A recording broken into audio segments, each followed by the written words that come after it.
Hello, everyone on Patreon. Thank you so much for voting this month on a bonus movie review.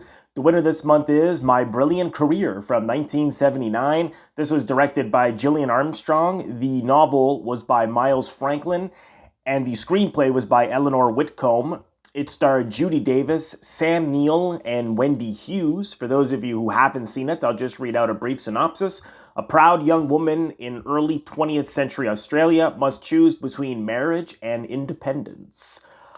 This had been on my watch list for quite some time because I'm a big fan of the film scholar and professor Ray Carney, and on his website he has a recommendations list, and this was under it, and I'd had it on it. This was on that list, and I had it on my watch list for quite some time, and I just hadn't got to it, so I was glad it won this month so I can check it out, and I loved it. I thought it was a really good movie, and it's this coming of age story, and I love the way it opens because here's the character Sibylla, who Judy Davis is playing. Here she is writing in this farmhouse that she lives on, and she doesn't notice the storm brewing outside, and everyone's trying to get inside, and they're calling out to her, and just visually it just tells you the contrast between what she is like and what the family is like. I just love that. I thought that was beautifully done. She was just on another wavelength, and not really she just felt like an outsider to me immediately. I thought that was really beautifully done. I mean, the cinematography in general in this film is beautiful. It's beautiful to look at, and so we see this woman. This young woman. This is late 1800s, and she's ambitious. She wants more to life. She doesn't want to, this live on a farm and have this small country life. And she's, butting heads with her family. They're struggling, and so they want her to go work as a servant. And of course, she refuses to. And the mother, you can tell her mother is sympathizing with her and feels like, okay, well, she needs something different than us. So why don't we send her to my parents? Her parents, her mother, anyways. I assume the father had passed or something. But so they go off. She goes and lives with her grandmother and aunt who lives there, and various other people. And they're rich. Her mother is actually very rich. And later on, they tell you that the reason. They don't spell it out this way, but basically her mother married for love and not for money or just for someone suitable. She had strong feelings for this man that she married, and now they're living on a farm. Because I was actually wondering, well, why is the grandmother so rich? And the father, at a certain point, her father talks about, she's got these grand illusions of life, like your side of the family. So I was expecting them to be some creative family, and they're not. She's wealthy, the grandmother. She greets her warmly, and everyone is insensitive towards her, and they comment on the fact that she's not good looking. They say that she's not very attractive, and she has this insecurity about herself being, as she describes herself, as ugly, and that her mother was one that was very, very beautiful, and other people say that to her too. So, I mean, to me, Judy Davis is really pretty, actually, I thought. So I'm like, it's interesting that people saw her as physically unattractive. I mean, she was, charming and incredibly. I found her attractive, but I thought, well, maybe what people are also describing her is her personality, because she's sort of outgoing, and she doesn't act like a lot of the reserved people in the household. They're rich, they have servants, they act in a reserved fashion, and she's a little more gregarious, and it's frowned upon. Like, a woman should not be behaving that way. And so I thought that had something to do with it. But yeah, she has it makes her like anyone else. It makes her insecure. And like I said, it wasn't what I expected. I thought that she was going to go into some creative environment. And it's not a creative environment at all. Actually, in fact, they don't know what to do with her either. I mean, it's this thing of like, what do we do with this woman? This young woman. She's different. She doesn't want to just get married. That's the best thing they can come up with is, well, just like, women were marginalized, right? So it was like, well, just marry this guy. He's rich. He's from a good family.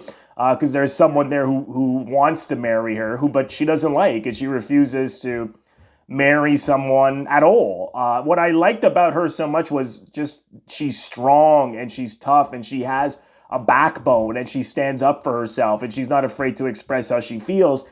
And, I suppose, everybody's different, but generally speaking, from people I've known who maybe feel that they're ugly, or things that you read and maybe see in other movies or books and stuff, is generally there's this way of thinking that or way of seeing this in people, that if they're unattractive, if they feel they're unattractive, they will marry the first person who wants them because they feel they can't do any better. And again, that's just a general, I'm not saying that that's the truth, but that is, generally what I see is people choosing something because they don't think that they can get anyone else, perhaps. And so it's like, well, this is a good enough option. I'll go with that. And that's actually what the man who proposes to her, what he says to her. He says, well, you can't do any better than me. And I love that she just doesn't take that crap. She's like, even though she feels that she's unattractive, like, I didn't think she was, but anyways, she feels that she's unattractive. She's not going to just marry the next guy. And again, she's not interested in getting married. She's not even interested in falling in love or anything like that. She wants to be a writer, and so she wants to explore the world, she wants to find herself. But of course, life is never that simple and you can't plan everything. And when she meets Sam Neill's character, Harry, she does fall in love with him and he falls in love with her. And again, what I love is that, because at a certain point, because he goes away to work for a while and this romance is brewing. And he goes away for a while, and then when he comes back, he says he was gonna call her, and he didn't for a while. And she got right in his face. Like, that's what I love about her. This character is that doesn't have that insecurity to like, oh, I better go be nice because he's like this rich, handsome guy, and I'm the ugly duckling. No, she's like, hey, you didn't call me, and he's like, well, I heard you've been flirting with everybody, and she's like, give me a break. Who the hell told you that? So now there's this tension, and I thought the film found this interesting humor, and people do this. It's like if they're in, there was this party scene afterwards, and he's dancing with another woman, and he's ignoring Sibylla, so he's making her jealous, and then she goes and dances with another guy, and then he gets jealous. But even then, she will not just give in to him because they get into this argument and she hits him and everything, and then he apologizes because he says it's her fault because he had actually dragged her out of the party when he was dancing with another man, when she was dancing with another man.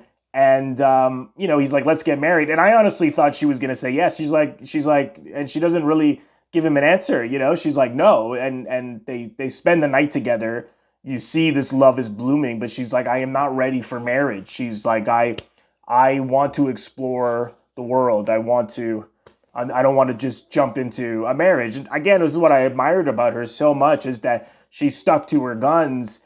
And again, life is never that simple. But because I'll get to what follows after that. But what I love is this way of thinking about, well, forget about love, just marry the best option. And so from her grandmother's point of view, it's like, marry this person because they have money and they come from a good family. And what happens with Harry is that he loses all his money, so he's broke, and he tells her at the party, and she doesn't care. And then because people think, and people still think this way, because even he thinks his self-worth is mostly wrapped up in his money.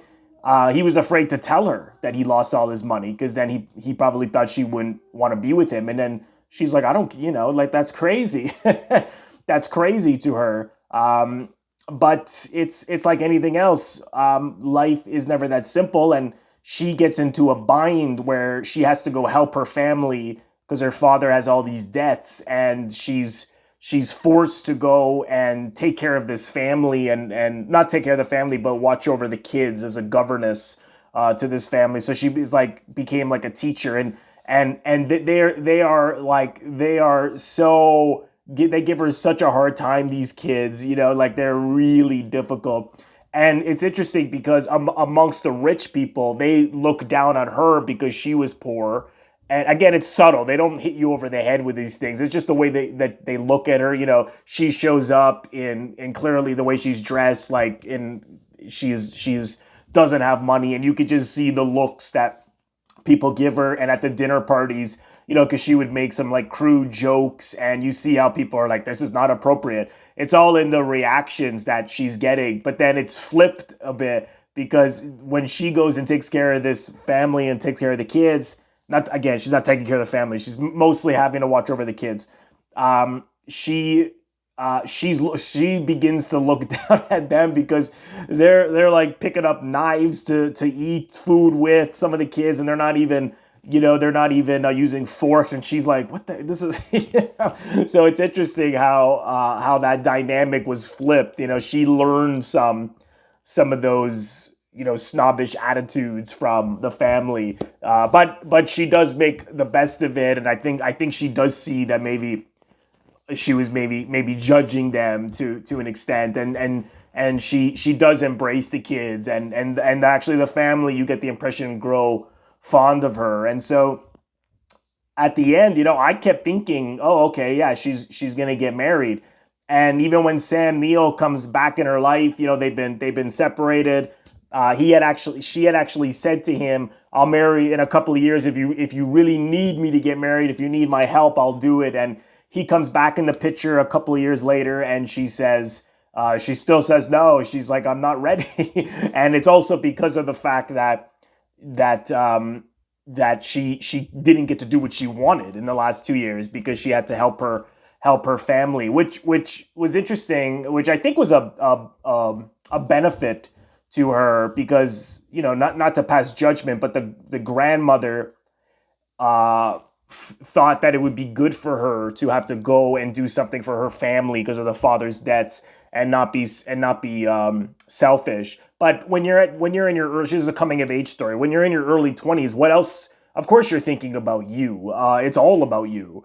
But at the same time, there's even in your early 20s, there has to be some kind of a balance, right? Like I think in a way I can see what the grandmother's coming from. Like, you have to stop doing what you want because your family is in trouble. And so I think, for me, I actually had a similar experience where I had to do something for my family in my early 20s that I really didn't want to do. And I actually benefited greatly from making some choices that didn't put me first. And I think she does see that, because Harry Beecham, says to her, oh, the last 2 years, did you figure out what was wrong with the world? And she says, yes, me. So I took that as maybe she was seeing that not everything is just about me, discovering myself. Like, sometimes maybe you have to put that aside. But that doesn't mean that she's not going to continue on her journey now. She got, like, life throws things at you. She got sidestepped. And so now she's going to continue down that journey. And she says to Sam Neill, no, I'm not going to marry you. And your heart goes out to him. You see, he's great in this, by the way. I mean, Judy Davis as well. I mean, gosh, she's so fantastic, tough. She has this great depth. I mean, she was only in her early 20s when she did this herself. And just the looks that she gives speak volumes. You could see this maturity coming out of her. She's such a good actor. But her and Sam Neill had these great scenes together, and my heart went out for him because he really wanted to marry her. But you almost get the impression that it's going to be too late, because there's been all this time going by, and they had to be away from each other, and his working and his financial pressure things that he lost, and all this kind of stuff. So you feel like maybe it won't happen, right? But who knows? I mean, it doesn't close the door to the relationship. She's just saying, I still can't get married. I guess this was at the age where you couldn't just date. I don't know. I'm thinking, but it's late 1800s, right? So it's a fascinating film, and of course it ends with her writing down her story in this book and sending it to Scotland Yard, right? And it says at the end that it was published in 1901, the book. So it's fantastic, and even though it's a coming of age story and relatable for people in their 20s, even if you're older, it's something to look back on where I think we can all see ourselves in it, because there was a lot I can relate to, men and women. But also there were things in it that I felt were universal. Just, things people, well, falling in love for one thing, curveballs, life throwing you curveballs, unexpected curveballs where you have to put aside what you want to do and do something maybe you don't want to do.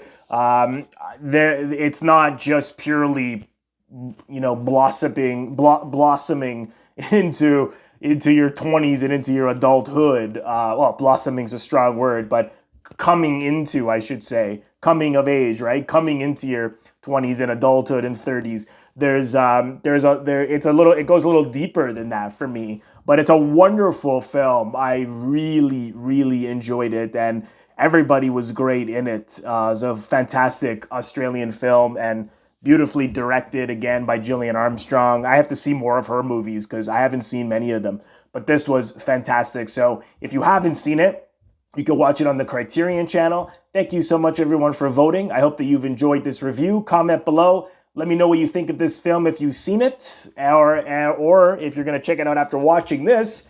Come back, comment, let me know what you thought. Thank you again for voting, and I will see you in the next episode.